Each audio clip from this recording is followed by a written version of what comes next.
প্রিয় দর্শক, মাহে রমজানের অত্যন্ত গুরুত্বপূর্ণ একটা মাসালা হলো ফিদিয়া সংক্রান্ত মাসালা।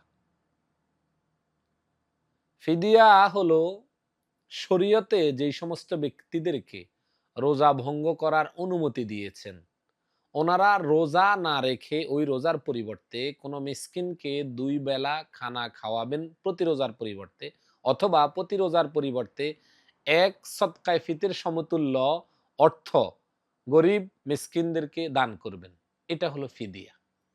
এই ফিদিয়া রোজা না রেখে ফিদিয়া দিতে পারবেন কারা? দেখেন, যে সমস্ত মানুষগুলো অসুস্থ, কোন অসুস্থ? যে অসুস্থতা থেকে আর কখনো সুস্থ হওয়ার সম্ভাবনা নেই, ওই ব্যক্তি রোজা না রেখে ফিদিয়া দেওয়ার অনুমতি আছে।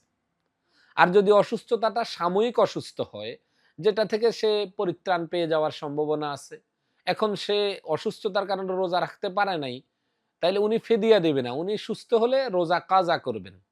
আর যিনি সুস্থ হওয়ারই সম্ভাবনা নেই, যেমন ক্যান্সারে আক্রান্ত, এ ধরনের বড় মরণ ব্যাধিতে আক্রান্ত, যেটা আর সুস্থ হওয়ার কোনো সম্ভাবনা নেই, বরং দিন দিন উনি অসুস্থতার মাত্রা বৃদ্ধি পায়, এই লোক রোজা না রেখে ফিদিয়া দেওয়ার অনুমতি আছে।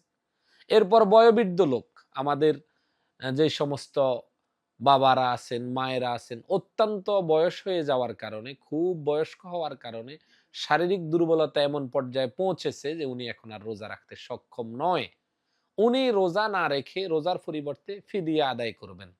কিন্তু যারা সুস্থ আছেন এবং সাময়িক অসুস্থতায় ভুগতেছেন, সাময়িক অসুস্থতার কারণে রোজা ভঙ্গ করতেছেন, ওনারা ফিদিয়া দিলে ফিদিয়া আদায় হবে না, ওনারা সুস্থ হলে ওই রোজার পরিবর্তে কাজা করবেন। তো ফিদিয়া হলো আপনি এক রোজার পরিবর্তে যে কোনো একজন মিসকিনকে ২ বেলা খানা খাওয়াবেন, অথবা প্রত্যেক রোজার পরিবর্তে ১ সদকায়ে ফিতর সমতুল্য অর্থ কোনো মিসকিন, গরিব, অসহায়, যারা জাকাতের টাকার হকদার এবং ফিতরার টাকার হকদার, এমন ব্যক্তিদেরকে আপনি ফিদিয়াটা দিয়ে দিবেন।